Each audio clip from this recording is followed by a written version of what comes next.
Tobela, good morning. Right, let's continue now. In the previous lesson, we looked at meiosis and meiosis 1 to be a particular. We started off by reviewing prophase 1, right? And then from prophase 1, we moved into metaphase, where the homologous pairs land on the equator or the equatorial region of the cell, randomly so. And then anaphase 1, that was where karyokinesis took place, the splitting of whole chromosomes, and the splitting of basically your homologous pairs, right? Good. And then telophase. Telophase, the nuclear membrane started to reappear, as well as the nucleolus. And then cytokinesis, forming a cleavage furrow there, started. And then at the end of meiosis 1, we had two haploid cells, meaning there was halving of the number of chromosomes there, and then there was genetic variation. These two cells have two completely different genes or genetic material, right? They are not the same genetically. Now, those two cells, for example, will have to undergo what we call meiosis 2. Meiosis 2. Now, let's quickly go through meiosis 2 and see what happens. Right. During meiosis 2, let me shift here to be this one to be here. During meiosis 2, we start off with prophase as we did in the last part of meiosis. Prophase 2, the nuclear membrane starts to disappear again, and the nucleolus as well. Centrosome splits into two centrioles, and then it forms spindle fibers. The same, nothing interesting there. Chromosomes are not in pairs. Remember, the homologous pairs were split. Now we no longer have homologous pairs in this second division of meiosis, right? So those are the things that happen during prophase 1. There's no crossing over. And be not that bad. Yeah? No crossing over. So during prophase 2, you see that it doesn't contribute towards any genetic variation or genetic variance. Now, metaphase 2, very simple. Single chromosomes arrange themselves randomly along the equatorial region of the cell. Good. So with their centromeres will be in line with the equatorial plane. If this is the equatorial plane, they see the centromeres is in line with that. Good. We'll get to draw our own and get to see what happens. Good. As to which chromatid now, remember we have chromatids. Chromatids. Now, in meiosis 2, we'll be dealing a lot with chromatids, not homologous pairs. Each chromatid faces the opposite end of the cell. It faces the opposite end, or it's found on each side of the equator. As to which one faces which side, it's completely random. There is no one who controls that. Good. Each chromosome becomes attached to the spindle fiber, obviously, and then we are ready for anaphase 2. During anaphase 2, the centromere splits and the two chromatids are pulled into opposite poles. What is being pulled here? Chromatids. Chromatids are pulled to opposite poles. You must understand that. During meiosis 1, anaphase 1, homologous chromosomes are split, meaning a whole chromosome is pulled to opposite poles. Now, during anaphase 2, chromatids are pulled to opposite poles. And now we will end up with telophase 2. Now, in telophase 2, a nuclear membrane forms around the unreplicated chromosomes, and then cytokinesis takes place. And then after cytokinesis takes place, we end up with 4 genetically different cells. Are we together? So let's get down to it. Now we have our own. Let's experiment with our own cells. Right. If we look at these, I can redraw them. Let's see if I can't copy them.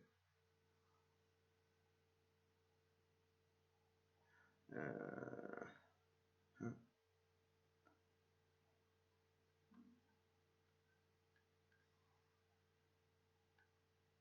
Nope, can't be copied. All right, let's do it. One and then cell two. I'm gonna draw two of them just to give you an idea of what's really going on. Yeah. During meiosis, this is prophase. Let's enter prophase immediately. There's no interface. Remember why is there no interface here? Because meiosis is a continuous process. During prophase two, nuclear membrane starts to disappear and the nucleolus starts to disappear. Remember, prophase 2 is not as eventful as prophase 1. So we have green and red.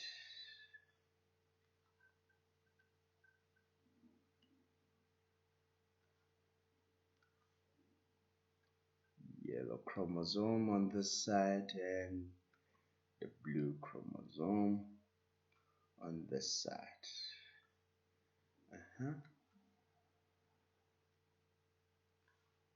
And with a bit of red, we want to make sure we get all the chromosomes right, so that, yes, green with a bit of yellow chromosome and then genetic material, red with a bit of the blue genetic material, blue with a bit of red genetic material, and then yellow with a bit of green genetic material. I'm going to try and draw them, the two of them, the same. Good. Now this is during prophase 1. And then what else happens? The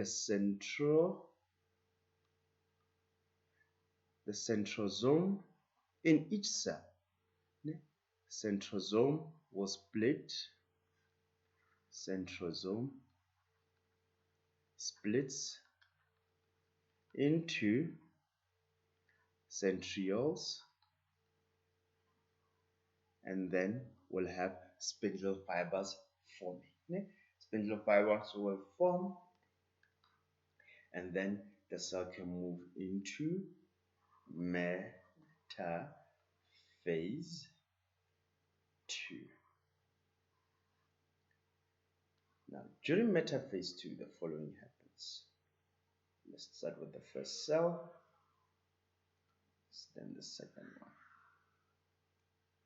I'm drawing two of them at the same time so that this makes sense at the end of meiosis 2. We have a metaphase plate, it doesn't matter how you put it, metaphase plate. Yeah, what's happening to my colors now?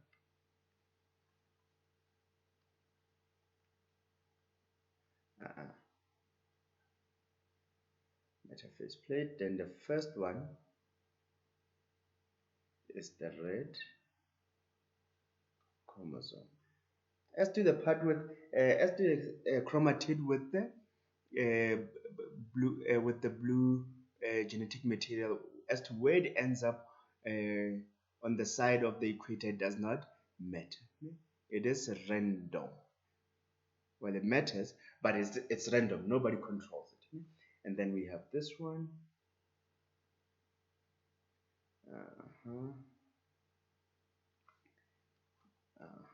Just to prove that it's random. Good.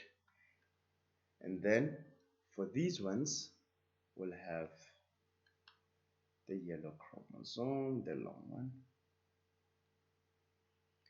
having a bit of the green. And then the blue one, the small blue one. Centromere having, good. So this is the random arrangement. So what happens during metaphase 1? During metaphase 1, your chromosomes lie on the equator. your chromatids on each side of the equator. If we can see this, each chromatid lies on the opposite side of the equator. Each chromatid lies on on the opposite side of the equator. This cell has two chromosomes, and then this cell has two chromosomes. Remember, these are both haploid cells, right? Good. Let's keep counting the number of chromosomes. The centromeres now are in line with the metaphase plate, if you can see, or with the equatorial region. So centromeres are in line with equator, or the equatorial region of the cell, right? Great. Now that is during metaphase 2. Then the cell is ready for anaphase. Anaphase 2. This is where karyokinesis happens. The karyokinesis in anaphase 2 is different from anaphase 1. Let's look at the cells. Cell 1, cell 2. Cell 1, let me draw it properly, and then cell 2. Now, each of them will have the centrioles on opposite ends of the cell. Forgot to draw them here. The centrioles with the spindle fibers attached to the centromere of each chromosome.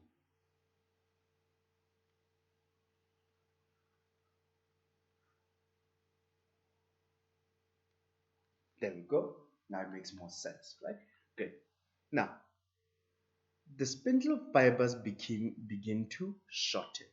Basically, they become short. It's like they're playing that tug of war again in anaphase. Pulling now sister chromatids apart.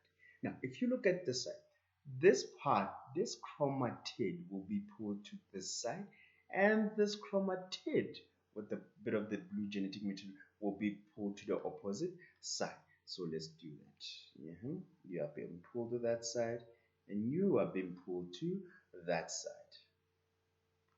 Great, makes sense now. And then the green chromosome. With the green chromosome, let's look at it. The chromatid with varying genetic material will be pulled to that side, and then this one will be pulled to that side. Let's look at that now.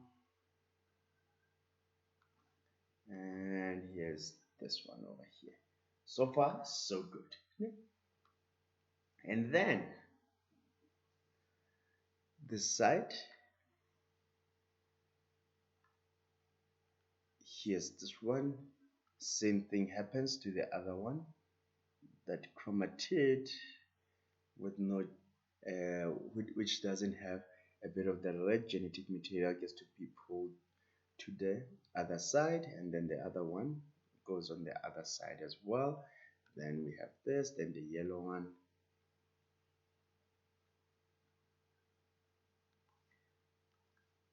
I think it's like this, if I'm correct. Yes.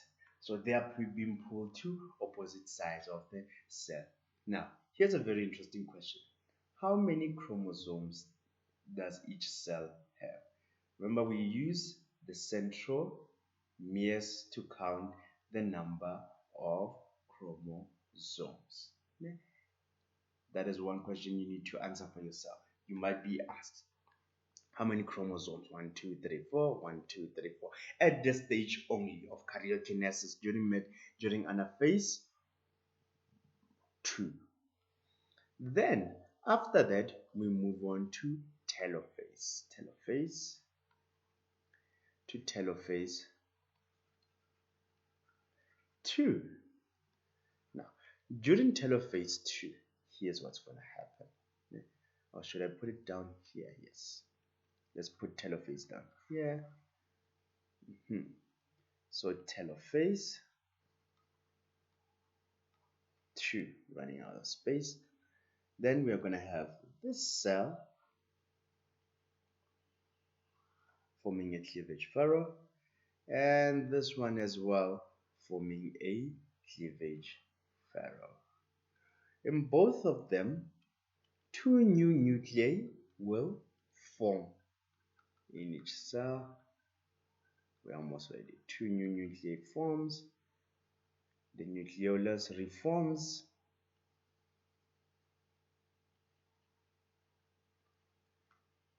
And then let's draw the chromosomes. Now this chromosome is this side, and then this one is this side.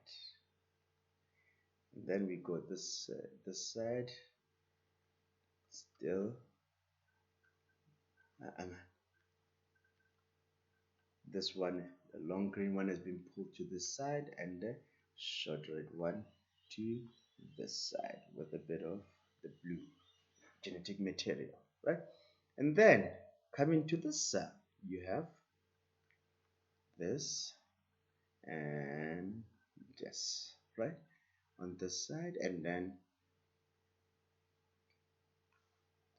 this one with a bit of a red, green, and then the blue one,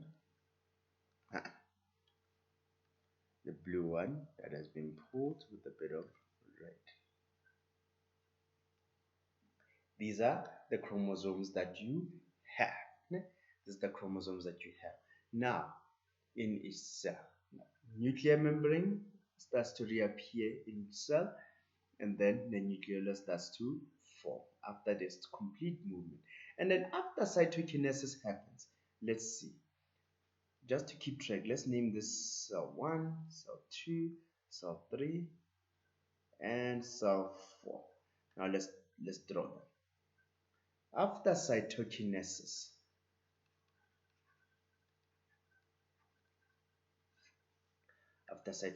happens, let's draw cell 1. Cell 1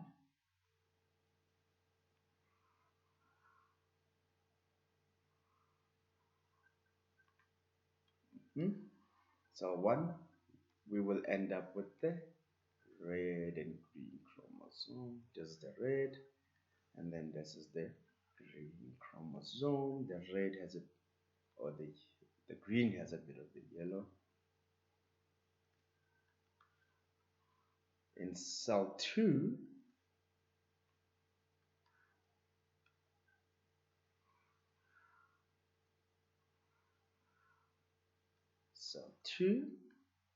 what are you going to have?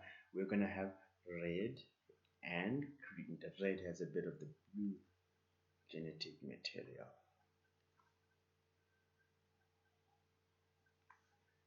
And then the green with no recombinant DNA.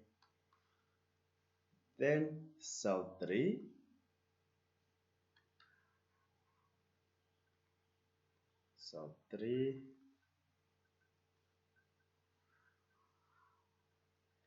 nuclear membrane. Cell 3 has the blue, small blue chromosome and the tall yellow chromosome. I'm drawing them just before they unwind so we can see what we ended up with after cytokinesis. And then we go back, we'll have the a bit of green, there we go, and yellow, and then blue with a bit of red, touch of red. Great. So this is cell 4. Okay. Then let's account. Each cell at the end of meiosis,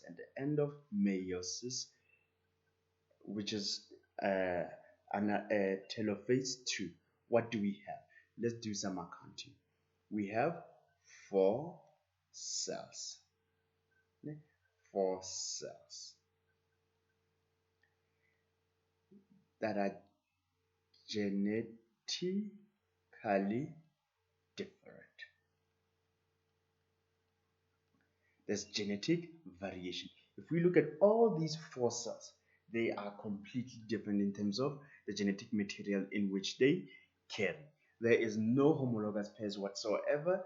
We were done with homologous pairs in meiosis 1. So we end up with 4 cells. That's the difference between meiosis 1 and 2. We have 4 cells. There was no halving of chromosomes. No halving of chromosomes whatsoever. What do we have? We just had the splitting of chromatids, right? Good. But each cell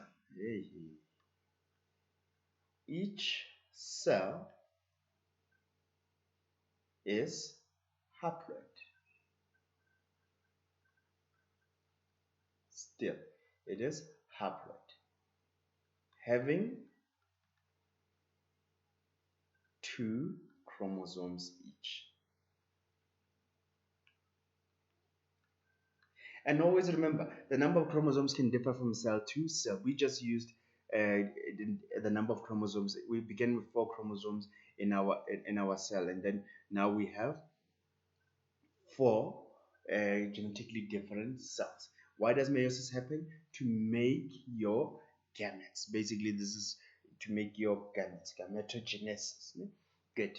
Contributes towards your gametogenesis. So we started off with a germ cell that had 4 chromosomes, and then we ended up, where is it? Here you are. Is it you? No. We started off with a cell having 4 chromosomes.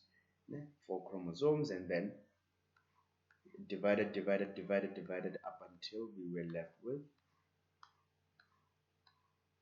4 cells each having 2 chromosomes. So that is meiosis.